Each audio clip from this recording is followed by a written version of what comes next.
নমস্কার, আমি শুভাশিস। আমাদের একটা গল্প হোক ইউটিউব চ্যানেলে আপনাদের স্বাগত।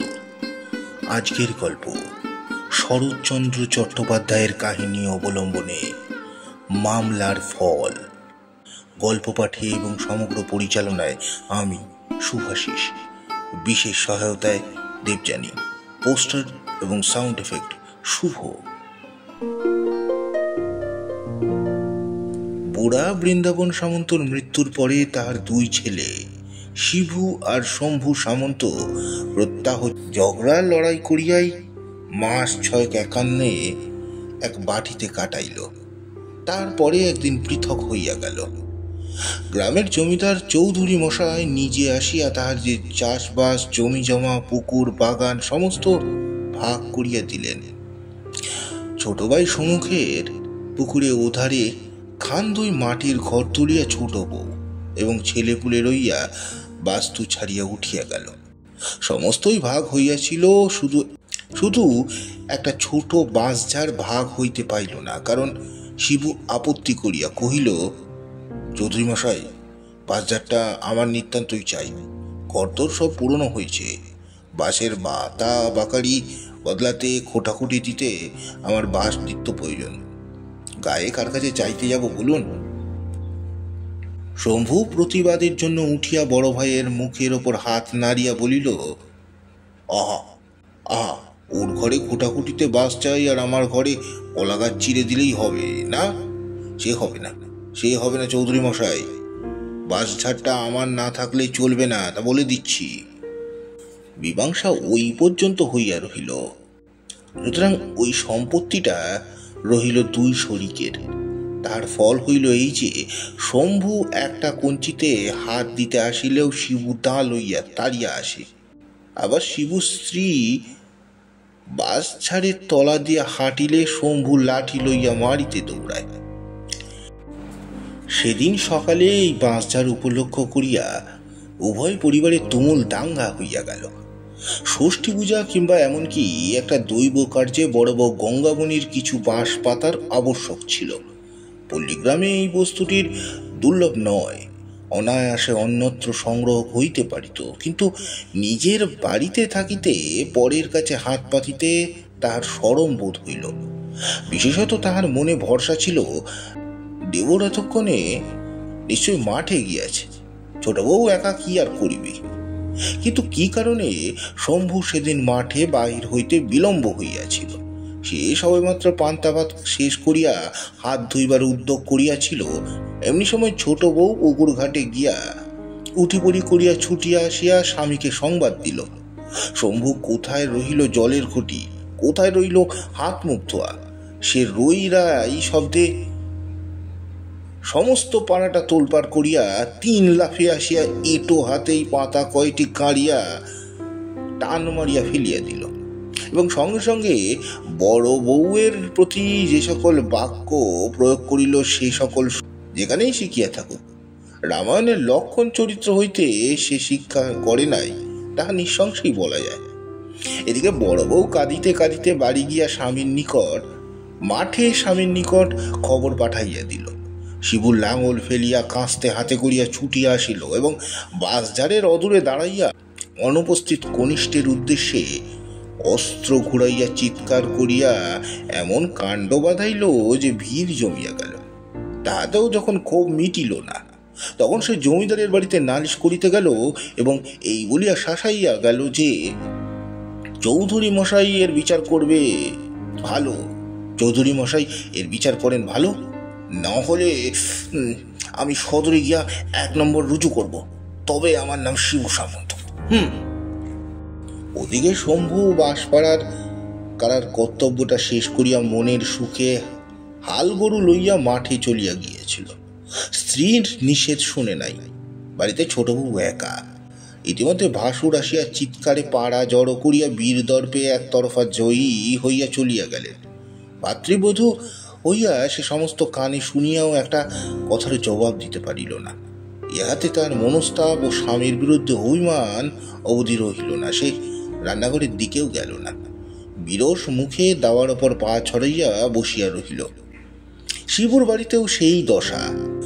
বড় বউ প্রতিজ্ঞা করিয়া স্বামীর পথ চাহিয়া বসিয়া আছে, হয় সে ইহার একটা বিহিত করুক, নয় সে জলটুকু পর্যন্ত মুখে না দিয়া বাপের বাড়ি চলিয়া যাইবে। দুটা বাঁশ পাতার জন্য দেওরের হাতে এত লাঞ্ছনা। বেলা 1:30 প্রহর হইয়া গেল, তখনও শিবুর দেখা নাই। বড় বউ ছটফট করিতে লাগিল। গঙ্গামণি বলিল, কি জানি বাপু, চৌধুরী মশাইয়ের বাটি হইতেই বোধহয় তিনি নম্বর রজু করিতে সোজা সদরে চলিয়া গেলেন নাকি।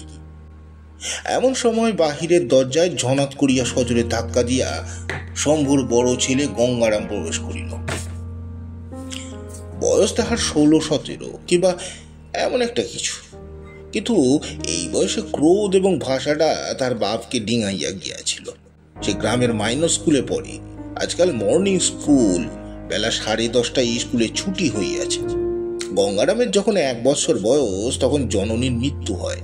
তাহার পিতা শম্ভু পুনরায় বিবাহ করিয়া নতুন বধূ ঘরে আনিল বটে, কিন্তু এই মা মরা ছেলেটিকে মানুষ করিবার দায় জ্যাঠাইমার ওপরই পড়িল, এবং এতকাল 2 ভাই পৃথক না হওয়া পর্যন্ত এবার তিনি বহন করিয়া আসিতেছিলেন। বিমাতার সহিত তাহার কোনোদিনই বিশেষ কোনো সম্বন্ধ ছিল না। এমনকি তাহার নতুন বাড়িতে উঠিয়া যাইবার পরেও গঙ্গারাম যেখানে সেখানে যেদিন সেদিন সুবিধা পাইত আহার করিয়া লইত। আজ স্কুলের ছুটির পর বাড়ি ঢুকিয়া বিমাতার মুখ এবং আহারের বন্দোবস্ত দেখিয়া প্রজ্বলিত হতাশবত এ বাড়িতে আসিয়াছিল। জ্যাঠাইবার মুখ দেখিয়া আর সেই আগুনে জল পড়িল না, কেরোসিন পড়িল। সে কিছুমাত্র ভূমিকা না করিয়া কহিল, বাদ দে জ্যাঠাইমা। জ্যাঠাইমা কথা কহিলেন না, যেমন বসিয়াছিলেন তেমনি বসিয়া রহিলেন। উরুদ্ধ গয়ারা মাটিতে পা ঠুকিয়া বলিল, বাদ দিবি না? বাদ দিবি নে? তা বল। গঙ্গামণি সক্রোধে মুখ তুলিয়া তর্জন করিয়া কহিলেন, তোর জন্য ভাত রেঁধে বসে আছি, তাই দেব। বলি তো সৎমা আভাগী ভাত দিতে পারলে না যে এখানে এসেছিস হাঙ্গামা করতে? গঙ্গারাম চেঁচাইয়া বলিল, সে আভাগের কথা জানি না, তুই দিবি কিনা বল। না দিবি তো আমি চললুম, আমি তোর সব হাড়িকুড়ি ভেঙে দিতে। বলিয়া সে গোলার নিচে চেলা কাঠের গাদা হইতে একটি কাঠ তুলিয়া আনিয়া সবেগে রন্ধনশালার অভিমুখে চলিল। জ্যাঠাইমা সভয়ে চিৎকার করিয়া উঠিলেন। বলিলেন, গয়া, আরামজাদা দোষী বাড়াবাড়ি করিস নে বলছি। 2 দিন হয়নি আমি নতুন হাঁড়িকুড়ি কিনেছি। একটা কিছু ভাঙলে তোর জ্যাঠাকে দিয়ে তোর একখানা পা যদি না ভাঙায় তাহলে বলিস। হ্যাঁ। গঙ্গারাম রান্নাঘরের শিকলটায় হাত দিতে গিয়াছিল। হঠাৎ একটা নতুন কথা মনে পড়ায় সে অপেক্ষাকৃত শান্তভাবে ফিরিয়া আসিয়া বলিল, আচ্ছা, ভাত দিবি না দিবি আমি চাইনি। নদীর ধারে বটতলায় বামুনদের মেয়েরা সব ধামা চিড়ে মুড়কি নিয়ে পুজো করছে, যে চাইতে দিচ্ছে, দেখে এলো। আমি চললুম তেনাদের কাছে। গঙ্গামণি তৎক্ষণাৎ মনে পড়িয়া গেল আজ অরণ্য ষষ্ঠী, এবং এই মুহূর্তে তাহার মেজাজ কড়ি হইতে কোমলে নামিয়া আসিল। তথাপি মুখে জোর করিয়া কহিলেন, তাই জানা, কেমন খেতে পাস দেখি। গয়রাম কহিল, দেখিস তখন। গয়া একখানা ছেঁড়া গামছা টানিয়া লইয়া সেটা কোমরে জড়াইয়া প্রস্থানের উদ্যোগে করিতেই গঙ্গামণি উত্তেজিত হইয়া কহিলেন, আজ ষষ্ঠীর দিনে পরের ঘরে চেয়ে খেলে তোর কি দুর্গতি করি তা দেখিস হতভাগা। গয়া কোনো জবাব দিল না। রান্নাঘরে ঢুকিয়া 1 খামচা তেল লইয়া মাথায় ঘষিতে বাহির হইয়া যায়। দেখিয়া জ্যাঠাইমা উঠোনে নামিয়া আসিয়া ভয় দেখাইয়া কহিলেন, দস্যি কোথাকার, ঠাকুর দেবতার সঙ্গে গোয়ার তুমি? ডুব দিয়ে ফিরে না এলে ভালো হবে না বলে দিচ্ছি। আজ আমি রেগে গিয়েছি। কিন্তু গঙ্গারাম ভয় পাইবার ছেলে নয়। সে শুধু দাঁত বাহির করিয়া জ্যাঠাইমাকে বৃদ্ধাঙ্গুষ্ঠ প্রদর্শন করিয়া ছুটিয়া চলিয়া গেল। গঙ্গামণি তাহার পিছনে পিছনে রাস্তা পর্যন্ত আসিয়া চেঁচাইতে লাগিলেন, আজ ষষ্ঠীর দিন, কার ছেলে ভাত খায় যে, তুই ভাত খেতে চাস? পাটালি গুড়ের সন্দেশ দিয়ে, চাপা কলা দিয়ে, দুধ দই দিয়ে ফলার করা চলে না যে? তুই যাবি পরের ঘরে চেয়ে খেতে? কৈবর্তের ঘরে তুমি এমনি নবাব জন্মেছ?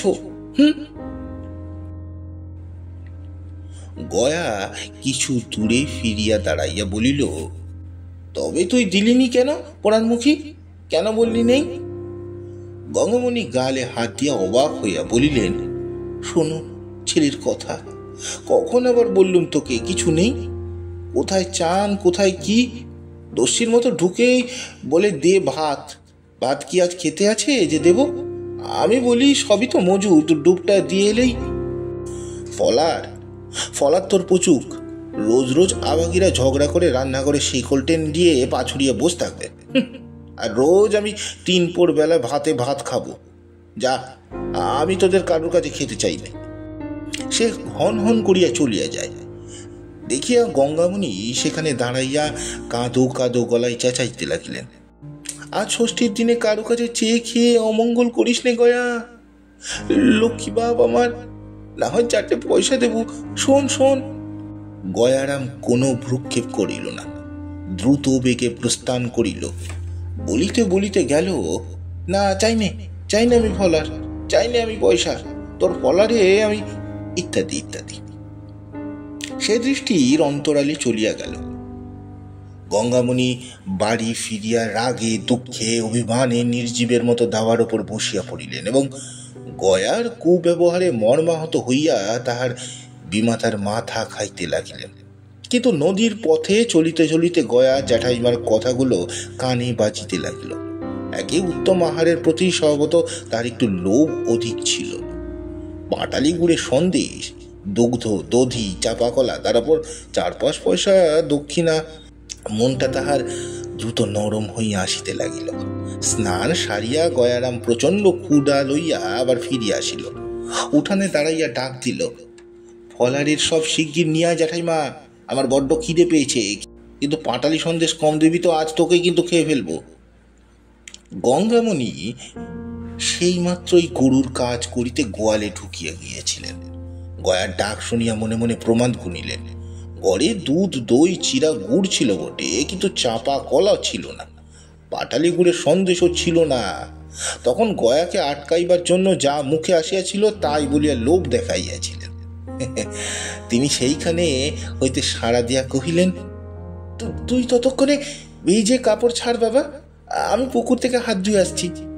গয়ারাম বলিল, শিগগির আয়। হুকুম চালাইতে গয়া কাপড় ছাড়িয়া নিজে একটা আসন পাতিয়া ঘটিতে জল গড়াইয়া প্রস্তুত হইয়া বসিল। গঙ্গামণি তাড়াতাড়ি হাত ধুইয়া আসিয়া তাহার প্রসন্ন মেজাজ দেখিয়া খুশি হইয়া বলিলেন, এই তো আমার লক্ষ্মী ছেলে, কথায় কথায় কি রাগ করতে আছে বাবা? তিনি ভাড়ার হইতে আহারের সমস্ত আয়োজন আনিয়া সম্মুখে উপস্থিত করিলেন। গয়ারাম চোখের পলকে উপকরণগুলি দেখিয়া তীক্ষ্ণ স্বরে জিজ্ঞাসা করল, চাপা কলা কই? ঢাকা দিতে মনে নেই বাবা, সবকটা ইঁদুরে খেয়ে গেছে, একটা বিড়াল না পুষলে আর নয় দেখছি। গয়ারাম হাসিয়া বলিল, ইঁদুরে কখনো কলা খায়? তোর ছিল না তাই বল না। গঙ্গামণি বলিল, সে কি কথা রে, ইঁদুরে কলা খায় না? গয়া চিরা দই মাখতে মাখতে বলিল, আচ্ছা খায়, কলা আমার দরকার নেই, পাটালি গুড়ের সন্দেশ নিয়ে আয়, কম আনিস নেই যেন। জ্যাঠাইমা পুনরায় ভাড়ারের ঘরে ঢুকিয়া মিছি কিছুক্ষণ হাঁড়ি কুড়ি নাড়িয়া সব হয় বলিয়া উঠিল, এই যা, এও তো ইঁদুরে খেয়ে গেছে বাবা, 1 ফোঁটা নেই, কখন মন ভুলন্তে হাঁড়ির মুখ খুলে রেখেছি। তাহার কথা শেষ হইতে গয়া চোখ পাকাইয়া চেঁচাইয়া উঠিল, পাটালি গুড় কখনো ইঁদুরে খায় রাক্ষসী? আমার সঙ্গে চালাকি? তোর যদি কিছুই নেই তবে আমাকে ডাকলি কেন? গঙ্গামণি বলিল, সত্যি বলছি গয়া। গয়রাম বলিল, তবু বলছিস সত্যি? যা, আমি তোর কিচ্ছু খেতে চাই না। সে তখন পা দিয়া টান মারিয়া সমস্ত আয়োজন উঠোনে ছড়াইয়া ফেলিয়া দিয়া বলিল, আচ্ছা আমি দেখাচ্ছি মজা। সেই চেলা কাঠটা হাতে তুলিয়া ভাড়ারের দিকে ছুটিল। গঙ্গামণি হা হা করিয়া ছুটিয়া গিয়া পড়িলেন, কিন্তু চক্ষের নিমেষে কুরুদ্ধ গয়ারাম হাঁড়ি কুড়ি ভাঙিয়া জিনিসপত্র ছড়াইয়া একাকার করিয়া দিল। বাধা দিতে গিয়া তিনি হাতের ওপর সামান্য একটু আঘাতও পাইলেন। ঠিক এমনই সময় শিবু জমিদার বাড়ি হইতে ফিরিয়া আসিল। হাঙ্গামা শুনিয়া চিৎকারের শব্দের কারণ জিজ্ঞাসা করিতেই গঙ্গামণি স্বামীর সাড়া পাইয়া কাঁদিয়া উঠিলেন এবং গয়ারাম হাতের কাঠটা ফেলিয়া দিয়া ঊর্ধ্বশ্বাসে দৌড় মারিল। শিবু কহিল, এই ব্যাপার কি রে? গঙ্গামণি কাঁদিয়া কাঁদিয়া কহিল, গয়া আমার সর্বস্ব ভেঙে নিয়ে হাতে আমার ঘা বসিয়ে দিয়ে পালিয়েছি, এই দেখো ফুলে গেছে। এই বলিয়া সে স্বামীকে হাতটা দেখাইল। শিবুর পশ্চাতে তার ছোট সম্বন্ধী ছিল, হুঁশিয়ার এবং লেখাপড়া জানে বলিয়া জমিদার বাটিতে যাইবার সময় শিবু তাহাকে ওপাড়া হইতে ডাকিয়া লইয়া গিয়াছিল। সে কহিল, সামন্ত মশাই, এই সমস্ত ওই ছোট সামন্তর কারসাজি, ছেলেকে দিয়ে সেই কাজ করিয়েছে। কি বলো দিদি, এই নয়? গঙ্গামণির তখন অন্তর জ্বলিতেছিল। সে তৎক্ষণাৎ ঘাড় নাড়িয়া কহিল, ঠিক ভাই, ঠিক, ওই মুখ পোড়াই ছোড়াকে শিখিয়ে দিয়েছে, আমাকে মার খাইয়েছে। এর কি করবে তোমরা করো, নইলে আমি গলায় দড়ি দিয়ে মরব। এত বেলা পর্যন্ত শিবুর নাওয়া খাওয়া নাই, জমিদারের কাছে সুবিচার হয় নাই, তাহাতে বাড়ি পা দিতে না দিতে এই কাণ্ড। তাহার আর হিতাহিত জ্ঞান রইল না। সে প্রচন্ড একটা শপথ করিয়া বসিল। সে বলিল, এই এই এই আমি চললাম থানার দারোগার কাছে। এর বিহিত না করতে পারি তো আমি বিন্দু সামন্তের ছেলে নয়। তাহার শালা লেখাপড়া জানা লোক, বিশেষত তাহার গয়ার ওপর আগে হইতেই আক্রোশ ছিল। সে কহিল, আইন মতে নাম অনধিকার প্রবেশ, লাঠি নিয়ে বাড়ি চড়াও হওয়া, জিনিসপত্র ভাঙা, মেয়ে মানুষের গায়ে হাত তোলাও শাস্তি 6 মাসের জেল আছে। সামন্ত মশাই, তুমি কোমর বেঁধে দাঁড়াও দেখি, আমি কেমন না বাপ বেটাকে একসঙ্গে জেল পুড়তে পারি। শিবু আর বিরক্তি করিল না, সম্বন্ধীর হাত ধরিয়া থানা দারোগার উদ্দেশ্যে প্রস্থান করিল। গঙ্গামণির সকলের চেয়ে বেশি রাগ পড়িয়াছিল দেবর আর ছোট বধূর ওপর। সে এই লইয়া একটা হুলস্থুল করিবার উদ্দেশ্যে সবাটে শিকল তুলিয়া দিল। সেই চেলাকাঠ হাতে করিয়া সোজা শম্ভুর উঠোনে আসিয়া দাঁড়াইল। উচ্চ কণ্ঠে কহিল, কেমন গো ছোট কর্তা, ছেলেকে দিয়ে আমাকে মার খাওয়াবে? এখন বাপ বেটায় একসঙ্গে ফটকে যাও। শম্ভু সেই মাত্র তাহার এ পক্ষের ছেলেটাকে লইয়া ফলার শেষ করিয়া দাঁড়াইয়াছে। বড় ভাজের কথা ও মূর্তি এবং তাহার হাতের চেলাকাঠটা দেখিয়া হতবুদ্ধি হইয়া গেল। সে কহিল, হয়েছে কি? আমি তো কিছুই জানি না। গঙ্গামণি কহিল, আর ন্যাকা সাজতে হবে না, দারোগা আসছে, তার কাছে গিয়ে বলো কিছুই জানো কি না। ছোট বউ ঘর হইতে বাহির হইয়া একটি খুঁটি ঠেস দিয়া নিঃশব্দে দাঁড়াইল। শম্ভু মনে মনে ভয় পাইয়া কাছে আসিয়া গঙ্গামণির একটি হাত চাপিয়া ধরিয়া কহিল, মাইরি বলছি বৌঠান, আমরা কিছু জানি নে। কথাটা যে সত্য বড় বউ তা নিজেও জানিত, কিন্তু তখন উদারতার সময় নয়। সে শম্ভুর মুখের ওপর 16 আনা দোষ চাপাইয়া সত্য মিথ্যায় জড়াইয়া গয়ারামের কীর্তি বিবৃত করিল। এই ছেলেটাকে যাহারা জানে তাহাদের পক্ষে ঘটনাটা অবিশ্বাস করা শক্ত। স্বল্প ভাষিনী ছোট বউ এতক্ষণে মুখ খুলিল। স্বামীকে কহিল, কেমন, যা বলেছিল তাই হলো কিনা? কতদিন বলি ওগো দস্যি ছোড়াটাকে আর ঘরে ঢুকতে দিওনি। তোমার ছোট ছেলেটা হক না হক মেরে মেরে কোনদিন খুন করে ফেলবে, তা গ্রাহ্যি হয় না। এখন কথা খাটলো তো। শম্ভু অনুনয় করিয়া কহিল, আমার দিব্যি বড় বউঠান, দাদাটা কি সত্যি থানায় গেছে? তাহার করুণ কণ্ঠস্বরে কতকটা নরম হইয়া বড় বউ জোর দিয়া বলিল, তোমার দিব্যি ঠাকুরপো গেছে, সঙ্গে আমাদের পাঁচুও গেছে। শম্ভু অত্যন্ত ভীত হইয়া উঠিল। ছোট বউ স্বামীকে লক্ষ্য করিয়া বলিতে লাগিল, নিত্যি বলি দিদি, কোথায় নদীর ওপর সরকারি পুল হচ্ছে, কত লোক খাটতে যাচ্ছে, সেটাই নিয়ে গিয়ে ওরে কাজে লাগিয়ে দাও। তারা চাবুক মারবে আর কাজ করাবে, পালাবার চটি নেই, দুদিনে সোজা হয়ে যাবে। তা না স্কুলে দিয়েছে, পড়ুক, ছেলে যেন ওর উকিল মুক্তার হবে। আরে শম্ভু বলল, আরে সাধে করে দিনই সেখানে, সবাইকে ঘরে ফিরতে পায়। অর্ধেক লোক তো মাটির চাপা পড়ে কোথায় তলিয়ে যায়, আর তল্লাশি মিলে না। ছোট বউ বললে, তবে বাপ বেটাতে মিলে খাটোকে যাও। বড় বউ চুপ করিয়া রহিল। শম্ভু তাহার হাতটা ধরিয়া বলিল, আমি কালী ছোড়াকে নিয়ে গিয়ে 5 লাখ পুলে কাজে লাগিয়ে দেবো। বৌঠান, দাদাকে ঠান্ডা করো, আর এমনটি হবে না। ছোট বউ বলিল, ঝগড়াঝাটি তো ওই ড্যাকরার জন্যই। তোমাকেও তো কতবার বলেছি দিদি, ওকে ঘর ধরে ঢুকতে দিও না, আজকারা দিও না। আমি বলিনি তাই, নইলে ও মাসে তোমাদের বর্তমান কলার কাঁদিতে রাত্রিরে কে কেটে নিয়েছিল, সে তো ওই দোষী। যেমন কুকুর তেমনি মুগুর না হলে কি চলে? উলের কাছে লাগিয়ে দাও, পাড়া জুড়ো। শম্ভু বলিল, মাতৃ দিব্যি করে বলছি বৌঠান, কাল যেমন করিয়া হোক ছোড়াটাকে গ্রাম ছাড়া করিয়া তবে আমি জল গ্রহণ করব। গঙ্গামণি এই কথাতে কোনো কথা বলিল না। হাতের কাঠটা ফেলিয়া দিয়া নিঃশব্দে বাড়ি ফিরিয়া গেল। স্বামী ভাই এখনো অভুক্ত। অপরাহ্ন বেলায় সে বিষণ্ণ মুখে রান্নাঘরে দৌড়ে বসিয়া তাহাদের খাবার আয়োজন করিতেছিল। গয়ারা মুখিঝুঁকি মারিয়া নিঃশব্দে পদে প্রবেশ করিল।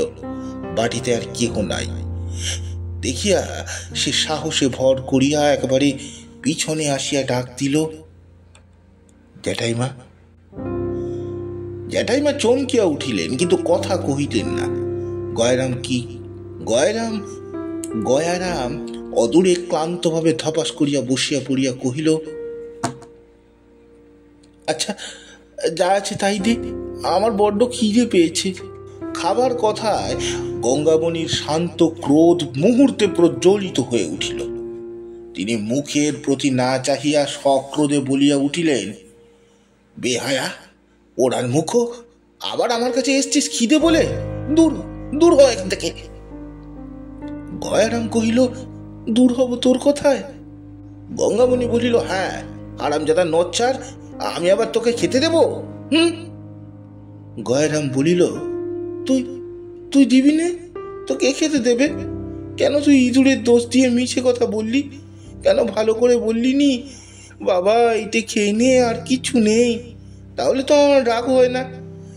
দে না খেতে শিগগিরি, রাক্ষসী, আমার পেট যে জ্বলে গেল। জ্যাঠাইমা ক্ষণকাল মৌন থাকিয়া মনে মনে একটু নরম হইয়া বলিলেন, পেট জ্বলছে? পেট জ্বলে থাকে তোর সৎমার কাছে যা।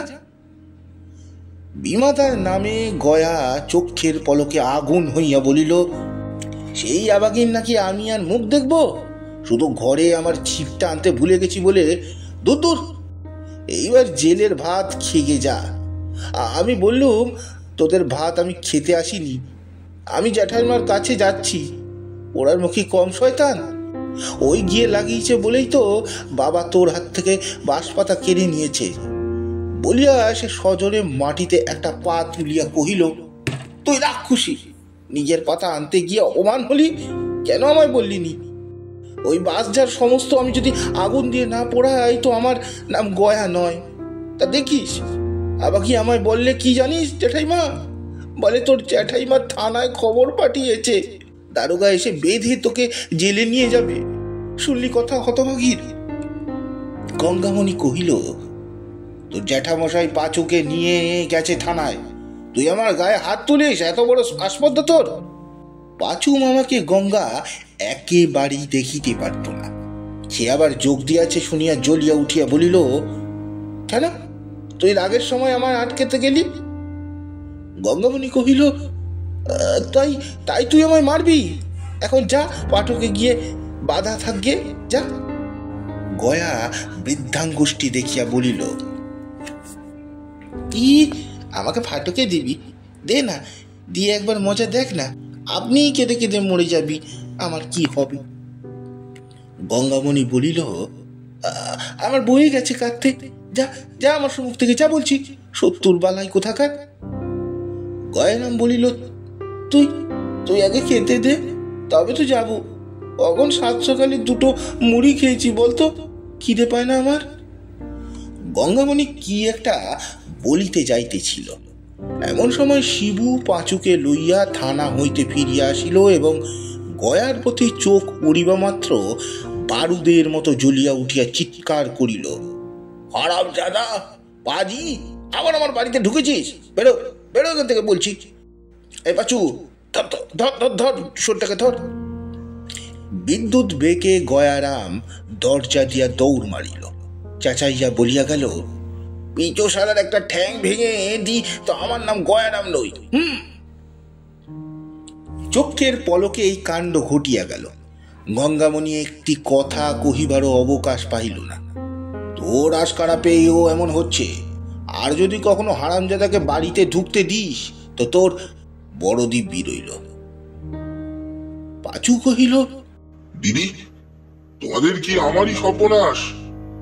কখন রাতে ভিটে লুক আমার ঠ্যাং ভেঙে মারবে দেখছি।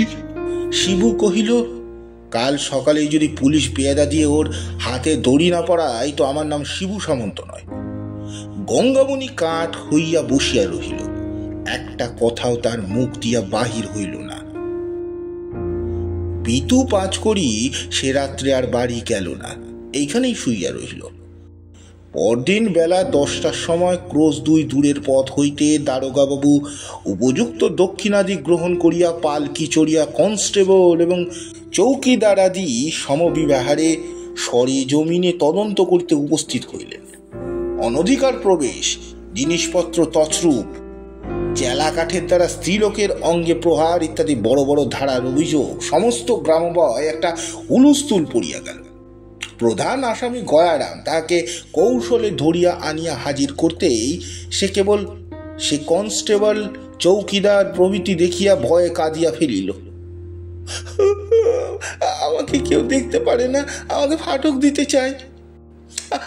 আমাকে কেউ দেখতে পারে না বলে আমাকে ফাটকে দিতে চায়।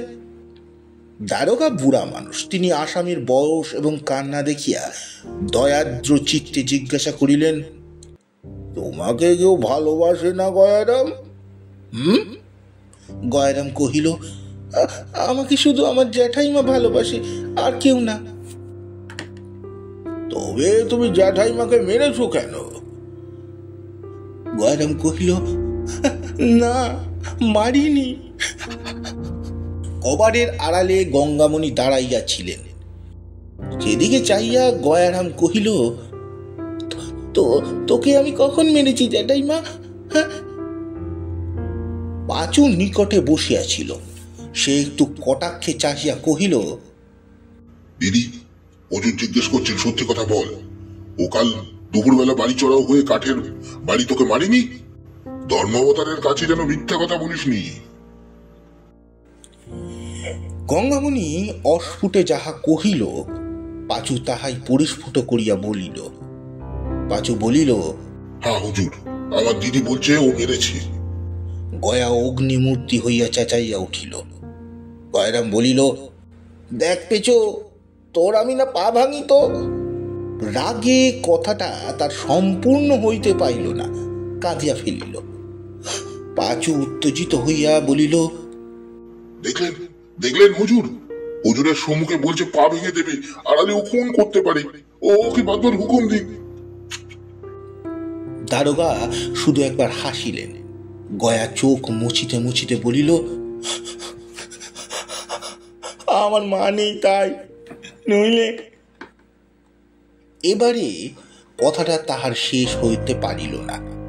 যে মাকে তাহার মনেও নাই, মনে করিবার কখনো প্রয়োজনও হয় নাই, আজ বিপদের দিনে আকস্মাৎ তাহাকে ডাকিয়া সে ঝরঝর করিয়া কাঁদিতে লাগিল। দ্বিতীয় আসামি শম্ভুর বিরুদ্ধে কোনো কথাই প্রমাণ হইল না।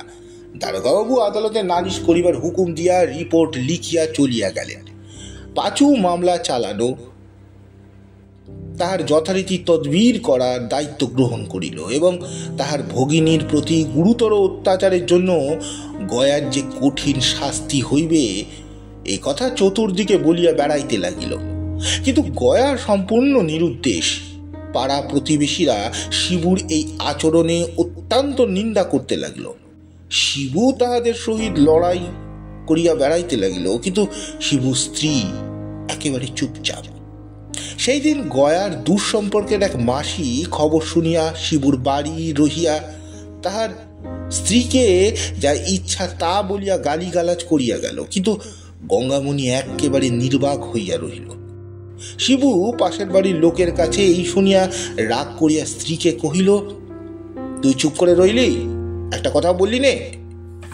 গঙ্গামণি কহিল, না। শিবু কহিল, আমি বাড়ি থাকলে মাগিকে ঝাঁটা প্যাটা করে ছেড়ে দিত। গঙ্গামণি কহিল, তাহলে আজ এ বাড়িতে বসে থেকো, কোথাও বেরিও না। সেদিন দুপুরবেলা শিবু বাড়ি ছিল না। শম্ভু আসিয়া বাঁশঝাড় হইতে গোটা কয়েক বাঁশ কাটিয়া লইয়া গেল। শব্দ শুনিয়া শিবুর স্ত্রী বাইরে আসিয়া সচক্ষে সমস্ত দেখিল, কিন্তু বাধা দেওয়া দূরে থাকুক, আজ সে কাছেও ঘেঁষিল না, নিঃশব্দে ঘরে ফিরিয়া গেল। দিন দুই পরে সংবাদ শুনিয়া শিবু লাফাইতে লাগিল। স্ত্রীকে আসিয়া কহিল, তুই কি কানের মাথা খেয়েছিস? হ্যাঁ, ঘরের পাশ দিয়ে বাঁশ কেটে নিয়ে গেল আর তুই টের পেলিনি? গঙ্গামণি কহিল, কেন টের পাবো না? আমার চোখের সামনেই তো দেখছি, আমি চোখেই তো সব দেখেছি। শিবু কহিল, তো আমাকে জানালি নে কেন? তবু আমাকে তুই জানালি নে? হ্যাঁ? গঙ্গামণি কহিল, জানাবো আবার কি? বাজার কি তোমার একা? ঠাকুরবোর তাতে ভাগ নেই? শিবু কহিল, এই তোর কি মাথা খারাপ হয়ে গেছে? হ্যাঁ? সেদিন সন্ধ্যার পর পাঁচু সদর হইতে ফিরিয়া আসিয়া শান্তভাবে ধপ করিয়া বসিয়া পড়িল। শিবু গরুর জন্য খড় কুচাইতেছিল। অন্ধকারে তার মুখের চোখের চাপা হাসি লক্ষ্য করিল না কেউ। শিবু সভয়ে জিজ্ঞাসা করিল, কি হলো? পাঁচু কহিল, পাঁচু থাকলে যা হয় তাই, ওয়ারিশান বের করে আনছি, এখন কোথায় আছে জানতে পারলেই হয়। শিবুর কি এক প্রকার ভয়ানক জিভ চাপিয়া গিয়েছিল। সে কহিল, যত খরচ হোক ছোড়াটাকে ধরাই চাই, তাকে জেলে পুড়ে তবে আমার অন্য কাজ। তারপরে উভয়ের নানা পরামর্শ চলতে লাগলো, কিন্তু রাত্রি 11টা বাজিয়া গেল। ভিতর হইতে আহারের আহ্বান না আসে দেখিয়া শিবু আশ্চর্য হইয়া রান্নাঘরে গিয়া দেখিল ঘর অন্ধকার। শোবার ঘরে ঢুকিয়া দেখিল স্ত্রী মেঝের ওপর মাদুর পাতিয়া শুইয়া আছে। ক্রুদ্ধ এবং আশ্চর্য হইয়া উঠিল। শিবু কহিল, এই খাবার হয়ে গেছে, আমাদের ডাকিসনি কেন? গঙ্গামণি কহিল, কে রাতলে যে খাবার হয়ে গেছে? শিবু তর্জন করিয়া প্রশ্ন করল, হ্যাঁ, রাঁধিসনি কেন এখনো? গঙ্গামণি কহিল, না, আমার শরীর ভালো নেই, আমি আজ পারবো না। নিদারুণ ক্ষুধায় শিবু নাড়ি জ্বলিতেছিল, সে আর সহিতে পারিল না। স্ত্রীর পিঠের ওপর একটা লাথি মারিয়া বলিল, আজকাল রোজ অসুখ, রোজ পারবো না। পারবি নে তো বেরো আমার বাড়ির থেকে। গঙ্গামণি কথা কহিল না, উঠিয়াও বসিল না, যেমন শুইয়া ছিল তেমনি পড়িয়া রহিল। সে রাত্রে শালা ভগ্নিপতি কাহারও খাওয়া হইল না। সকালবেলা দেখা গেল গঙ্গামণি বাড়িতে নাই। এদিকে ওদিকে কিছুক্ষণ খোঁজাখুঁজির পর পাঁচু কহিল, দিদি নিশ্চয়ই আমাদের বাড়ি চলে গেছে। স্ত্রীর এই প্রকার আকস্মাৎ পরিবর্তনের হেতু শিবু মনে মনে বুঝিয়াছিল বলিয়াই তাহার বিরক্তিও যেমন উত্তরোত্তর বাড়িতে ছিল, নালিশ মোকদ্দমার প্রতি ঝোঁকও তেমনি খাটো হইয়া আসিতেছিল। সে শুধু বলিল, চুলোয় যাক, চুলোয় যাক, চুলোয় যাক, আমার খোঁজ খবর করবার দরকার নেই। বিকেলবেলায় খবর পাওয়া গেল গঙ্গামণি বাপের বাড়িও যায় নাই। পাঁচু ভরসা দিয়া কহিল, তাহলে নিশ্চয়ই পিসিমার বাড়ি গেছে। তাহাদের এক বড় লোক পিসি ক্রোশ ৫-৬ দূরে একটি গ্রামে বাস করিত। পূজা পর্ব উপলক্ষে তিনি মাঝে মাঝে গঙ্গামণিকে লইয়া যাইতেন। শিবু স্ত্রীকে অত্যন্ত ভালোবাসিত। সে মুখে বলিল বটে, যেখানে খুশি যাকে মরুকে, কিন্তু ভিতরে ভিতরে সে অনুতপ্ত এবং উৎকণ্ঠিত হইয়া উঠিল। তবুও রাগের ওপর দিন ৫-৬ কাটিয়া গেল। এইভাবে কাজকর্ম লইয়া, গরু বাছর লইয়া সংসার তাহার এক প্রকার অচল হইয়া উঠিল। একটা দিনও আর কাটে না এমনি হইল। 7 দিনের দিন সে আপনি গেল না বটে, কিন্তু নিজের পৌরুষ বিসর্জন দিয়া পিসির বাড়িতে গরুর গাড়ি পাঠাইয়া দিল। পরদিন শূন্য গাড়ি ফিরিয়া আসিয়া সংবাদ দিল সেখানেও কেহ নাই। শিবু মাথায় হাত দিয়া বসিয়া পড়িল। সারাদিন স্নানাহার নেই, মরার মতো তক্তাবেশের ওপর পড়িয়াছিল। পাঁচু অত্যন্ত উত্তেজিত ভাবে ঘরে ঢুকিয়া কহিল, সামন্তমশাই, সন্ধান পাওয়া গেছে। শিবু থরমর করিয়া উঠিয়া বসিয়া কহিল, কোথায়, কি খবর দিলেন? অসুখ বিসুখ হয়নি তো কিছু? গাড়ি নিয়ে চল না, দুজনে এক্ষুনি যাই। পাঁচু কহিল, দিদির কথা নয়, গয়ার সন্ধান পাওয়া গেছে। শিবু আবার শুইয়া পড়িল, কোনো কথা কহিল না। পাঁচু কহিল, এই সুযোগ কোনো মতে হাতছাড়া করা উচিত নয়। দিদি তো একদিন আসবেই, কিন্তু তখন তো আর এই বেটাকে বাগে পাওয়া যাবে না। শিবু উদাস কণ্ঠে কহিল, এখন থাকবে পাঁচু, আগে সে ফিরে আসুক, তারপর। পাঁচু বলিল, তারপরে কি হবে সামন্তমশাই? বরঞ্চ দিদি ফিরে আসতে না আসতে কাজটা শেষ করা চাই। সে এসে বললে হয়তো আর হবেই না। শিবু রাজি হইল, কিন্তু আপনার খালি ঘরের দিকে চাহিয়া পরের ওপর প্রতিশোধ লইবার জোর আর সে কোনো মতে নিজের মধ্যে খুঁজিয়া পাইতেছিল না। এখন পাঁচুর জোর ধার লইয়াই তাহার কাজ চলিতেছিল। পরদিন রাত্রি থাকিতেই তাহারা আদালতের পেয়াদা প্রভৃতি লইয়া বাহির হইয়া পড়িল। পাঁচু বলিল, বহু দুঃখে খবর পাওয়া গেছে ছোট সামন্ত তাকে 5 লাখ সরকারি পুলের কাজে নাম বাড়িয়ে ভর্তি করিয়ে দিয়েছে। সেখানে তাকে গ্রেপ্তার করতে হবে। শিবু বরাবরই চুপ করিয়াই ছিল, তখনও চুপ করিয়াই রহিল। তাহারা গ্রামে যখন প্রবেশ করিল তখন বেলা দ্বিপ্রহর। গ্রামের এক প্রান্তে প্রকাণ্ড মাঠ, লোকজন লোহালক্কর কলকারখানায় পরিপূর্ণ, সর্বত্রই ছোট ছোট ঘর বাঁধিয়া জনমজুরেরা বাস করিতেছে। অনেক জিজ্ঞাসাবাদের পর একজন কহিল, ও যে ছেলেটি সাহেবের বাংলা লেখাপড়ার কাজ করছে সেটা, ও তার ঘর ও যে। এই বলিয়া একজন ক্ষুদ্র কুটির দেখাইয়া দিলে। তাহারা গুড়ি মারিয়া পা টিপিয়া টিপিয়া অনেক কষ্টে তাহার পাশে আসিয়া দাঁড়াইল। ভিতরে গয়ারামের গলা শুনিতে পাওয়া গেল।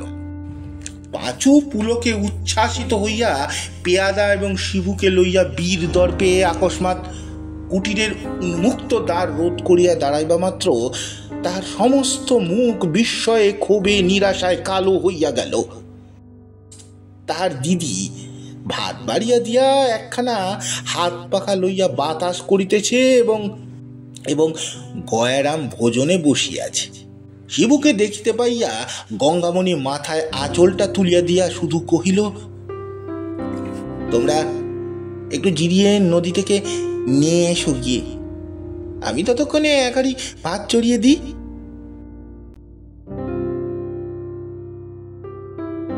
সমাপ্ত। গল্পটি আপনাদের কেমন লাগলো অবশ্যই জানাবেন।